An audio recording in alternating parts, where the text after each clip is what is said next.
Hi everyone, my name is Andrea. I am the Knitting PT.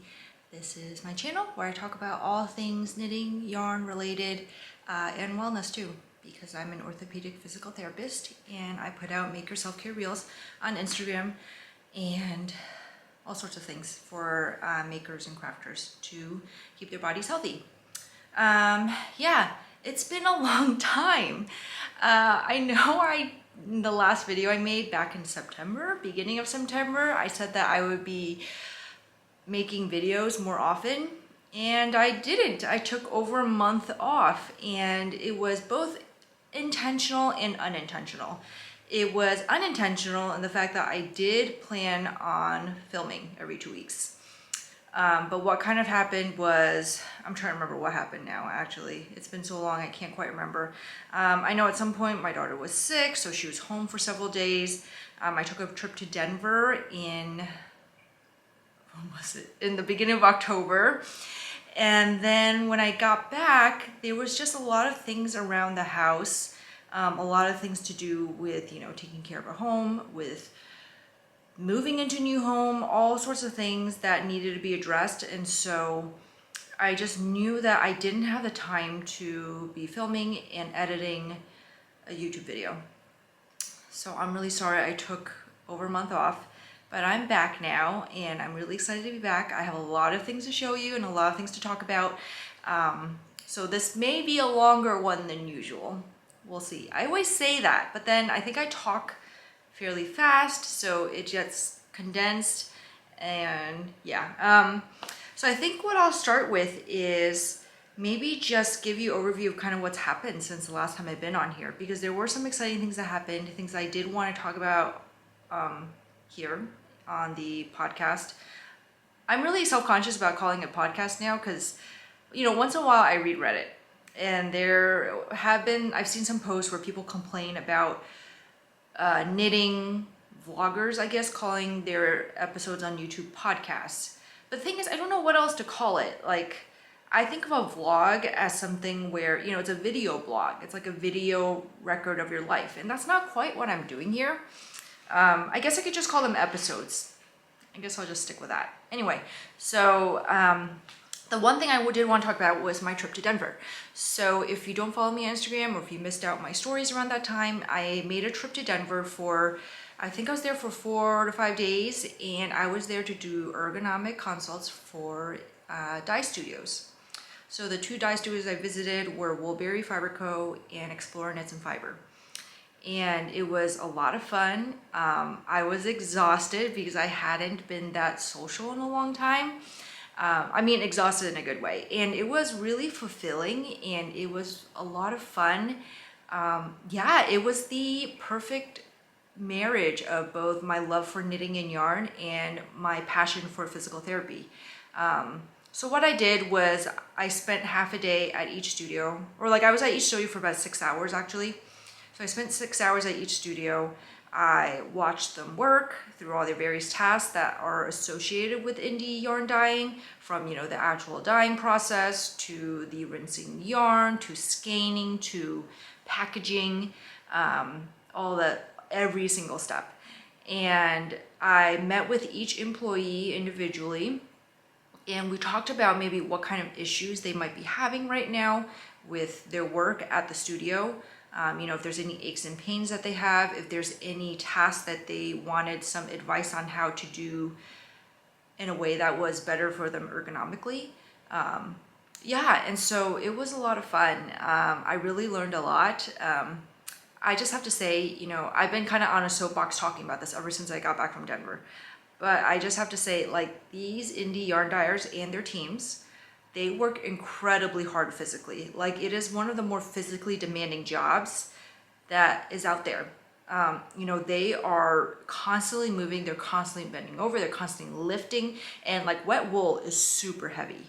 And they're just pouring their bodies physically into this craft, into this product. So I put this out there to remind everyone that we all love yarn, we love pretty yarn, and sometimes it is disappointing if there's a pre-order or if, we get cart jacked and we don't get what we want. But please don't take it out. on the dyers themselves. You know, it's not their fault. They're doing their best to provide as much yarn as they can, but there is a physical limit to what they can handle. And, you know, now that I've especially seen them in action, I feel really protective of them. So please be nice, be mindful, think of others. You know that not getting yarn that you wanted is not the end of the world. They're literally breaking their bodies to do this, you know? Yeah, and so anyway, so the Denver trip was super eye-opening. It was so much fun. I really enjoyed it. Like, if I could do that every day for the rest of my life, I would feel so fulfilled and I would feel so happy. So with that being said, if you are an indie yarn dyer and you're interested in any sort of ergonomic services, please reach out. I do want to do more of these. I do want to do it in a way where I amass like a critical mass of dyers in one area, so I fly out and do everyone at once. Instead of, you know, traveling to do one-on-ones, I'm also going to offer virtual services for these two. So yeah, so it was a ton of fun. It was super eye-opening. I really enjoyed it. Yeah. So I think for now I'll just dive into the usual stuff of the podcast. So since the last time I filmed, I have finished several things. It's funny because I feel like ever since I moved to my new home, my knitting time has lessened, and I feel like my speed has also lessened, just because I have so many more other things I'm thinking about. I'm so much more exhausted too at the end of the day with all the things I'm thinking about. But now when I look back, I'm like, oh, I did finish a good amount of stuff. Like, yeah. So first off is what I'm wearing. So this is the Double Date sweater. This is by Joey of Winter's Weathers Knits. This released back, when did it release? Like beginning of October, I think. So it is a bottom-up sweater with a drop shoulder. I'm gonna stand up so you can see the whole thing. And you can see the stripes are created with this stitch motif, the stitch design. And it's written for 3 contrast colors. So the contrast colors I used were, this is Explorer Knits Arches National Park. This is Plank and Stella Millennial Toast. And this is Plank and Stella Seizure Salad. And my contrast colors were all fingering weight. So I held them double because the pattern is written for DK weight. And then my main color is DK. This is Hawari Bazaar's Grand Mosque of Damascus. You know, I'll hold up the sleeve here so you can see it. It's this kind of cream gray base with specks of blue and a little bit of light peach throughout. Yeah, but I'm really happy with how it came out. It is super cozy. Yeah. I don't know if I have anything else to say about it. Yeah, I really love it. This pattern, I did the sleeves exactly as written, which, as you may know by now, I don't always do that. But I did with this one, and I think it came out pretty well. Yeah. It's like very comfortable. The sleeves are very comfortable. The reason I don't always do sleeves, though, according to pattern, is that usually they feel too tight on me. I have this thing about having like tight sleeves. I don't like having tight sleeves, but this one is like perfect. You know, it's tapered enough so that at the wrist it's not like too large, but then it doesn't taper so fast up here that I feel like my arms are being choked. Yeah. Yeah, this is the Double Date sweater. What else I finished? I think I had finished this last time I did the podcast. I can't remember, so I'm just going to show you again. In any case, it has been released since the last time I filmed, so I'll just talk about it again. This is the Ants Puff sleeves, and this is by Aimee Sher. And it's this beautiful, it's written for cropped or hip length, and I did the hip length, and it's got this collar. So what I did was, the collar's written for like a kind of a funnel mock turtleneck look, or you can fold it down to have like a double collar. I ended up just frogging my collar back and just binding off after 2 inches. I didn't, what was it? Why did I do that?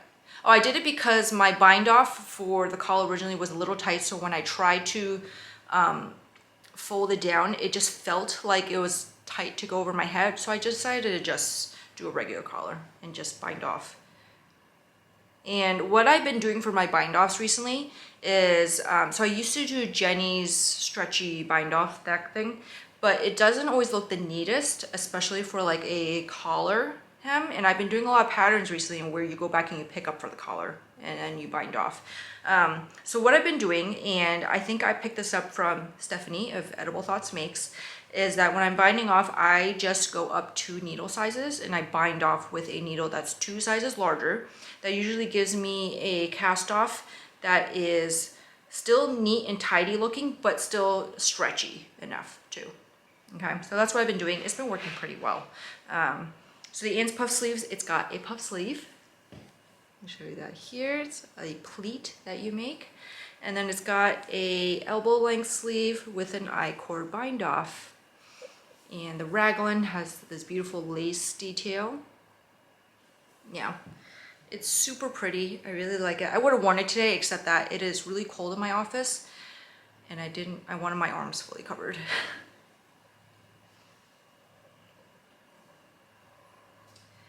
The other thing I have finished is my late test knit for Samantha Guerin. This is the For Keeps cardigan. This was released like beginning of September. I did not make the deadline, but I did finish it, and I finished it in time to wear my Denver trip, which I was really happy about because the yarn for this, oh, I forgot to say the yarn. So the yarn for the Ann's puff sleeves is Woolberry Fiber Co. This is in the Natural DK base, which is a non-superwash merino. It's super soft. The micron count is, I think, like 20.5, which is very low. The lower the micron count, the softer it is. And this is a colorway Bosom Friend, which is part of the Anne of Green Gables Club. But this, the For Keeps cardigan, this is also Woolberry Fiber Co. And this is in the worsted base, and this colorway is Tattered Pages from the bookshop collection, I think end of last year. So this cardigan, so it's got this beautiful cable detail running all the way down the front, and then the entire sweater is knit in this cartridge rib pattern. So it looks super complicated. It looks like it's brioche, but it's not. And it's not even like half fisherman's rib or anything like that. It is so easy. Like, I highly recommend this cardigan pattern. I love it. I love it so much. I love it so much that I have this thought in my head to try to make my own pullover in this rib stitch pattern. I don't know if I will.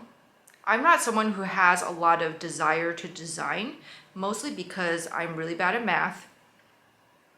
But I think I've knit enough pullovers at this point to know a baseline of, like, you know, numbers and how to figure out how many stitches I need cast on and that kind of thing.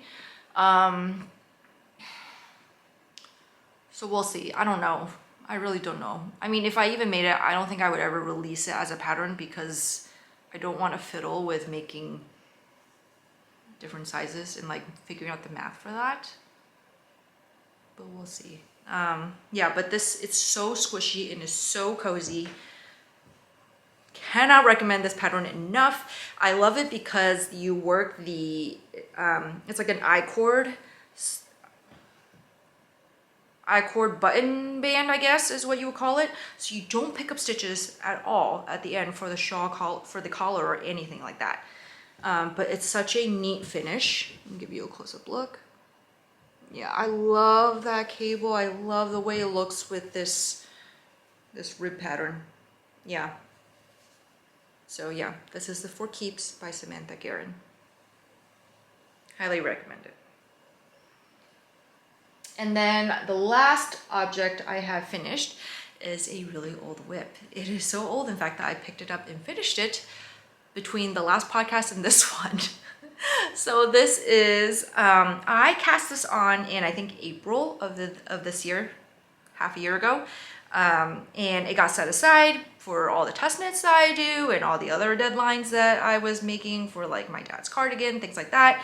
And I finally picked it back up and I finished it. And this is the coloring book Raglan by Aimee Sher. Look how pretty it is. I love it. So this yarn is Coast to Coast. And the main color is Red Panda. It's this beautiful cream with brown speckles. And then the contrast color is Kodiak Bear, which is this beautiful, lightly variegated, rich brown.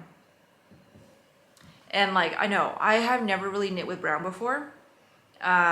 If you remember, when I went to Rose City Yarn Crawl, I encountered Erin's yarn in person for the first time.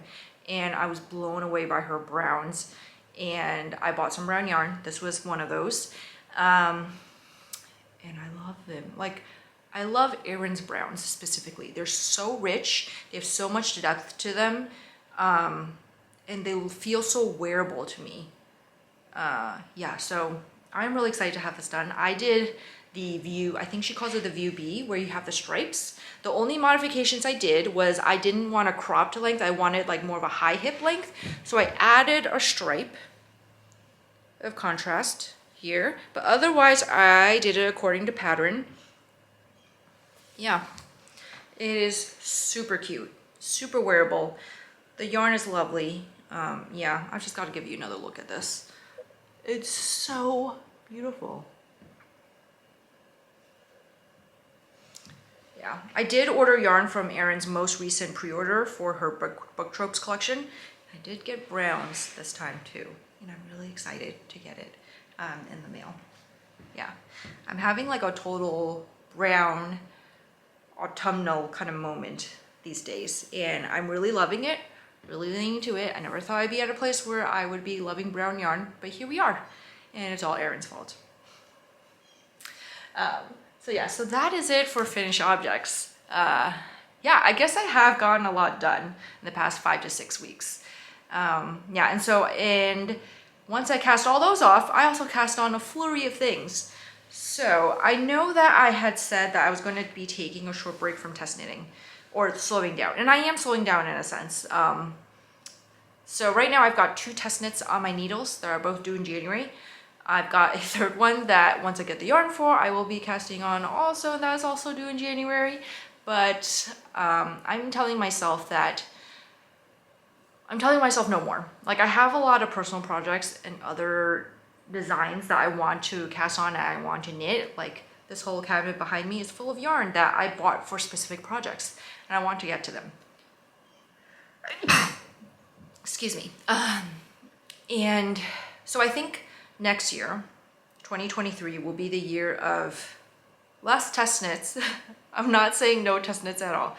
Less test knits, but more personal projects. That's my hope, because like, especially now that I have all my yarn out like this, I look at it every day. And I'm just like, oh, I can't wait to cast that on for this. I can't wait to cast this on. And I'm just not getting to it because I'm casting on for test knits instead. And you know, for test knits, I'm not shopping new yarn for test knits. You know, I'm using for my stash, but there are certain sweater quantities, especially colorwork sweaters, that I have set aside in this section here that are for specific projects, and I really want to get to those. Yeah. So anyway, on to my whips. So the first one I've got to show you is one for my daughter. So if you are new-ish around here, I have this thing where I knit a garment for my kids once a year.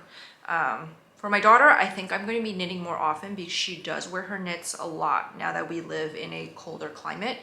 And I want her to have more in her rotation to be able to wear.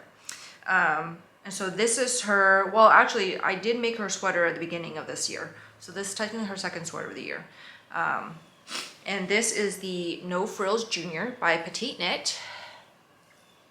So it's just this, it's a simple raglan. And this yarn is J'adore Fibers Cinema Roll. And it is so cute. It is perfectly my daughter's aesthetic and her taste. Like Aro of Aro Knits and Pearls likes to say that her and my daughter have like the exact same taste, which is true. Like, my daughter loves all things pink. She loves purple. She loves delicate. She loves girliness. Like, she loves a lot of things that I don't. And so, yeah, so this colorway was right up her alley. So I got it for her to make a garment for her. She's really excited about it. I am now about to start the body ribbing, and then we'll just have the sleeves. So hopefully this should be done soon. But yeah, look at this. So I have not been alternating skeins. And this is knitting up so beautifully. Yeah.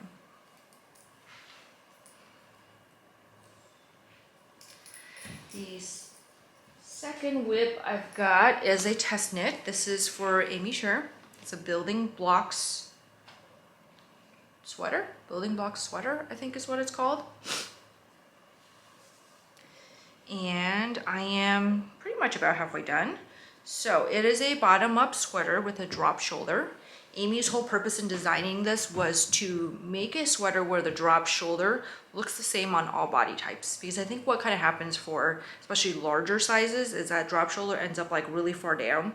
And then she also has some bust shaping, bust darts included, so that when you're wearing the sweater, the front does not like rise up so much more compared to the back, which is genius. I'm not someone who needs that because I'm not well endowed in the bust area, but from the tester's feedback, it looks like it's working out really well. So here it is. I just have the sleeves left, so it is bottom up. And what I love is that there's an option for split hem. And look at how you join the two sides. I've never done this on a sweater before, but it makes it so polished looking.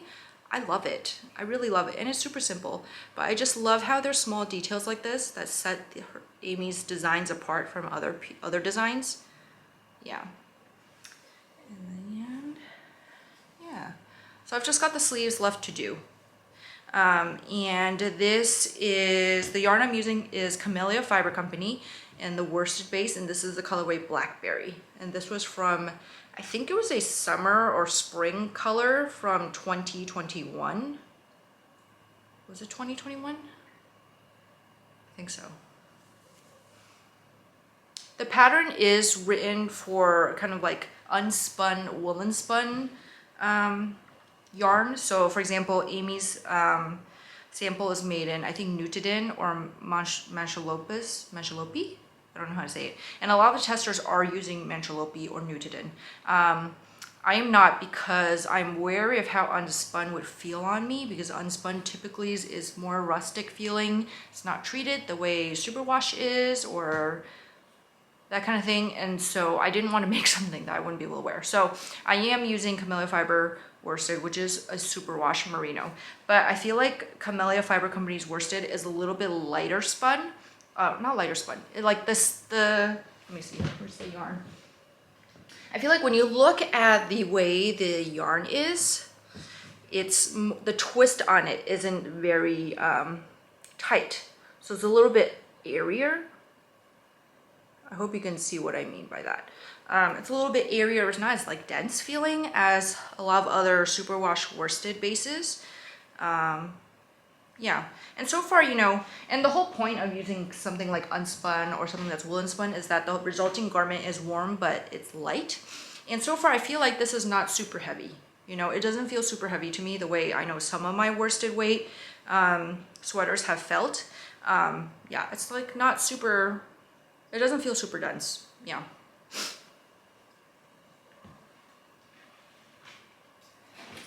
All right, the next cast on, I told you I have a lot, is actually for my mom. So after I made my dad that cardigan in the summer, I offered to make my mom something, because I felt bad. Like, not felt bad, but like I just felt like I wanted to make her something too, especially after the project I made my dad. So I talked to my mom when they were here visiting, and she said that she would prefer like a vest, that she would get more wear of it, especially in Taiwan where they live, where it is a much warmer and tropical climate. So we looked at patterns together, and we settled on a pattern by Irene Lin, who is coincidentally a Taiwanese designer. And I was thinking about this last night. I was like, oh, like that wasn't even completely intentional, but I really love that I'm knitting my mom something that was designed by someone who's Taiwanese like her. So this is the Daisy vest. And it is a vest that uses 3 colors, and it's got this stitch design throughout. It's like a daisy stitch design throughout. So here is what I've got so far. I've really got to work on this more. It just takes a longer time, you know. So I'm using Camellia Fiber Company for this. The white is Moonflower.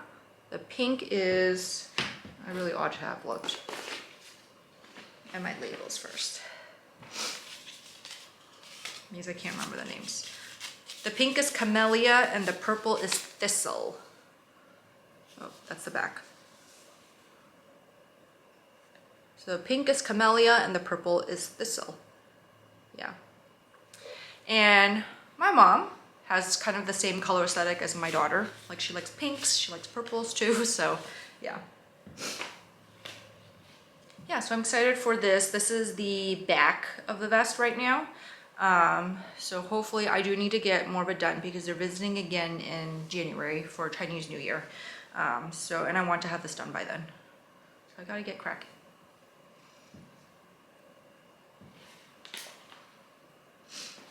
All right, I've got 2 more cast-ons to show you.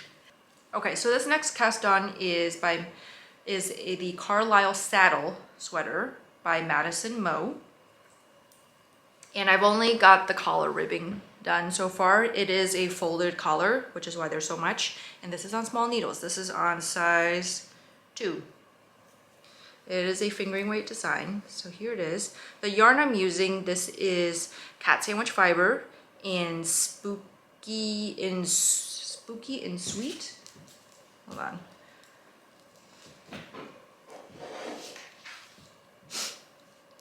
Sweet and spookier. Jeez.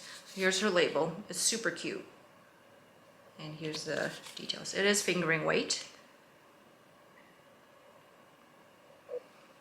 Yeah. And let me show you what it looks like in the skein. So it's this beautiful kind of cream light peach base with all these speckles throughout. It is beautiful.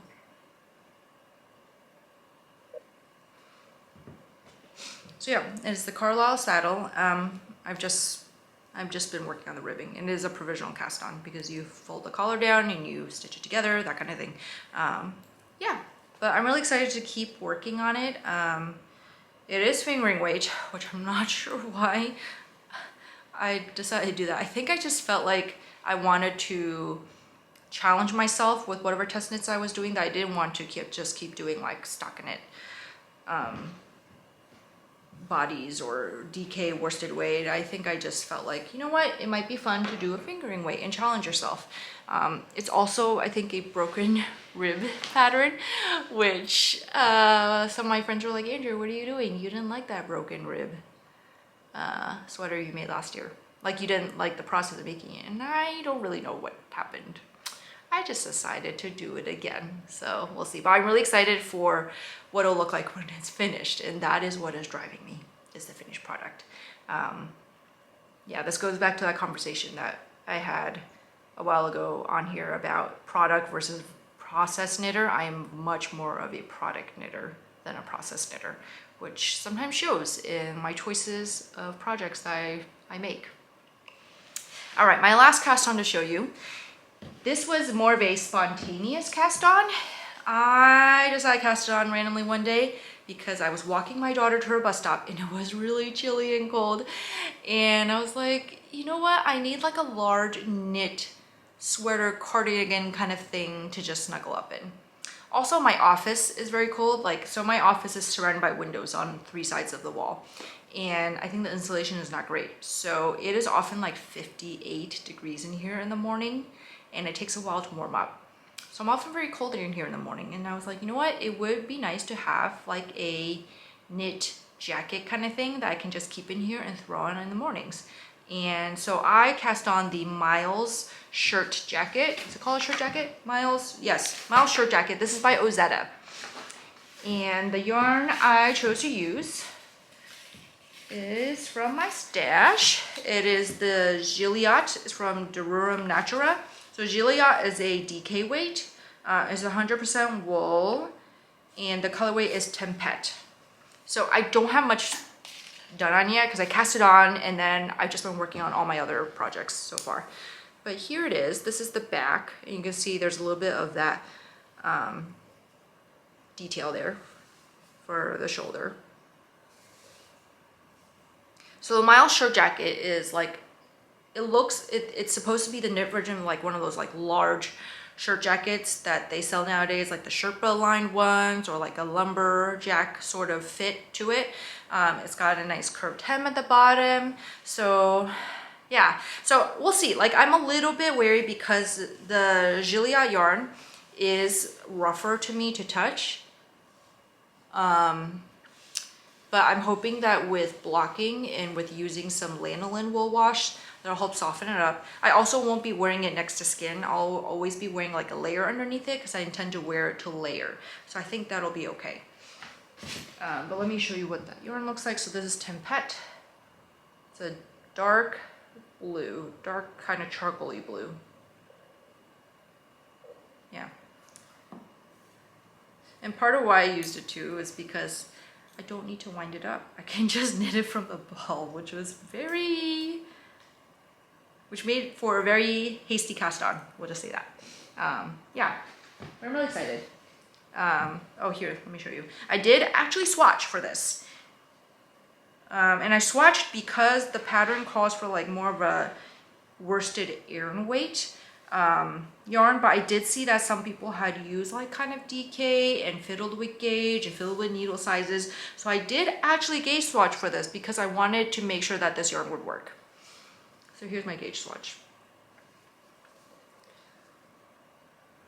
Oh, and you know why I swatched too? Because in the pattern, Ozetta writes it so that you make a pocket swatch. So this is a pocket actually, because the pattern has pockets. So you basically knit a pocket swatch as your swatch, and then later on you just use it as a pocket. It's genius. It's genius actually. Yeah, I was like thinking to myself, I was like, why did I swatch? I never swatch. I think I would have just cast on and just like measured as I went to make sure I met gauge. And now I remember it's because in the pattern, she says that if you gauge swatch, make the pocket as your swatch. Yeah. Yeah, here it is. Yeah, so it's, you know, it's not a super dense fabric, which I'm okay with because I don't want the shirt jacket to be super heavy. I want it to be light. Yeah, and because it's a layering piece, I think it'll be okay. Yeah. Okay, so that is all I've got that I'm working on. I actually am going to cast on soon for another sweater. I'm going to be casting on this color. This is Bao Bun by J'adore Fibers.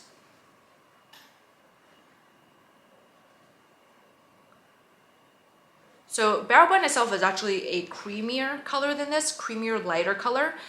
When I bought this, Shannon reached out and asked me if I would be okay getting like and she sent me pictures of it too, but she said, you know what, I have the amount you want in this Bao Bun seconds, which basically just means that, you know, there was maybe a slight mistake when the dyeing was done. And so it came out just like, she calls it the toasted version. So it's a little bit warmer, which it's still super lovely. So I was happy to take it. And I'm going to be casting on the Purpurea sweater by Teti's Knit Garden.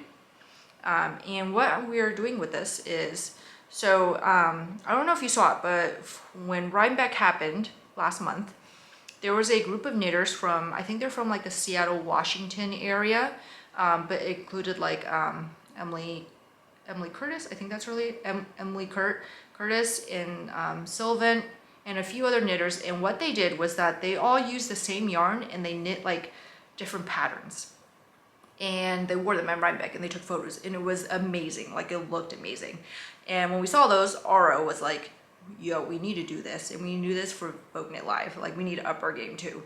So so for Vogue Knit Live in February, I will be there because I'm teaching a lecture. Shannon, J'adore Fibers, will be there because she's vending. And Aro and Megan, Kimchi & Co. will be also going. And we're all going to meet up and we're going to hang out there and all this stuff. And so Megan and Aro and I all have Bao Bun in our stash. And Shannon has it too because she dyed it.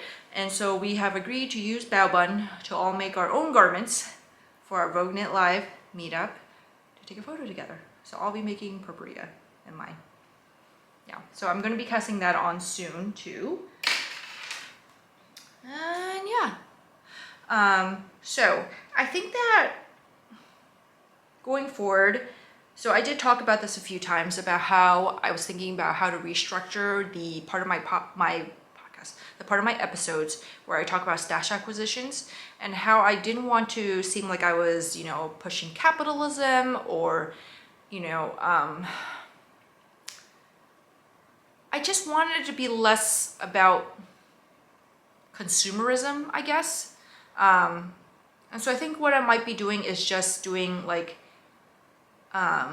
stash highlights every episode where I don't necessarily maybe talk about a yarn I just got, but I talk about something that's been really inspiring me, something I've been looking at a lot in my stash, something like that. So this week I've actually picked something that's non-yarn related.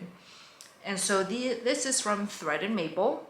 This is one of their stitch interchangeable needle set cases. And this is from, so Thread and Maple, if you're not familiar with them, they make these leather goods and they have a binder where you can buy the binder, you can buy like pages to put into it, to put all your needles into one binder. I didn't want everything in one big binder because I do sometimes split my interchangeable sets up, as in like I'll stick one set in a project bag because I know I'm going to need it to change needle sizes later, that kind of thing. So I didn't want them all consolidated into one big thing. But I did need a new case for my Haya interchangeable set. Mainly because the cases I were using, they weren't the best looking things, which I was fine with, and I've been using like that for like 7 years. But the cases themselves were starting to fall apart to the point where like needles kept falling out and I kept having to like reorganize the needle tips into where they go, and it was just getting really annoying. So I decided to get this interchangeable needle case holder from Thread and Maple, and they have them for specific interchangeable sets. So you can buy one specific for Haya, for Chaogu, for like Luca, I think it's Luca, like for all the other Addies, that kind of thing. So I got the Haya ones, and here it is. So this is for the small set. So this is like for the US 2 to 8s sizes, and you can see here they have it engraved in here what size, and they have the loops which hold the needles so well, the needle tips. They have the pocket down here where you can stick all the cords and everything. And I love it because these pages, you can put them in a binder. They have the clips to attach to the binder, but you can also take these, you can fold it up and button it, and it becomes its own little case, which I love. Super small, super compact. I also got the large size for the larger ones because I have the Haya large ones where it's like US 9 to 15. But yeah, so I'm really happy with this purchase. I don't know why it took me so long to figure this out and to purchase it. Probably because it is on the price yarn, because it is leather. But I think this will last me like for the rest of my life, basically. I'm really happy with it, like super happy. So yeah. Oh, and I forgot to say in the beginning, everything I talk about will be linked in the description box below, that kind of thing. I guess one last thing I did want to talk about is something related to my own shop. So I am actually going to be launching new products in my shop the end of this week. Sorry, my nose is itchy. I'm trying to not sneeze. So I was not prepared for this. Let me get them. Okay. So I have been working behind the scenes on some products for the last year. It took me that long, mainly because we did the whole move and all that stuff. They would have come out earlier if we hadn't moved. But I've been working on having rubber massage balls made with my logo, and I've been working on short videos, tutorials to go with them. And they will finally be available to purchase the end of this week. If I get this podcast up, today's Thursday, if I get this podcast up, they'll be available, I think, tomorrow to purchase, is my hope. So let me show you, and this is a great sneak peek for those of you who watch my podcast. Well, maybe sneak peek if this uploads in time. But I've got 3 colors, and they've all got my logo engraved on them. I don't know if you can see that. No? Yeah. So 3 colors to choose from. And I also have a little bag. And you can use this bag for anything. It's a little drawstring bag. You can use this bag for anything. You can use it to store your ball in, or to store anything else you want in it. Yeah. So yeah, so these will be available for purchase very soon. The balls come with video tutorials on how to use a massage ball for all parts of your body. There's 14 videos I made for that. The videos will also be available for purchase separately if you already have a ball, you don't feel like buying a new one. Yeah, so that's what I've got coming. It's really exciting. I was telling my husband yesterday that, you know, I've been having some like website issues. Basically, Squarespace is not the best setup for opening up a online shop. Like there's a lot of things that I've heard that Shopify has already built in that you don't have to pay extra for, that Squarespace makes you pay extra for. And so I was having a lot of issues with like trying to figure out shipping costs and trying to input stuff, and in the end I ended up simplifying stuff for myself. But when I first started my website, I started my website thinking it would just be a place to put my reels on so that people who aren't on Instagram can find them too. I did not think that I would be making wellness products and selling them, or making a podcast on YouTube or anything like that. Like when I think about what I thought was going to happen back in 2021 when I first started making my reels, none of this was even any on my radar at all. And it's wild to me to think that it's been like, you know, almost 2 years since I started on this journey. And I am amazed at kind of how far I've come, and amazed at the opportunities that keep popping up, like the Dye Studio ergonomic consults. Like that is like a wild dream come true. It really is. Yeah, and so it's just crazy to me.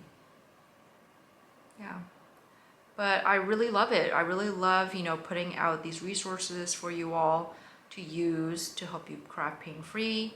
I really love meeting you guys through the maker consults and through personal training. Yeah, I'm just like really enjoying it. I'm really enjoying the ride. And I don't know how long it's gonna last, but I'm enjoying it for as long as it lasts.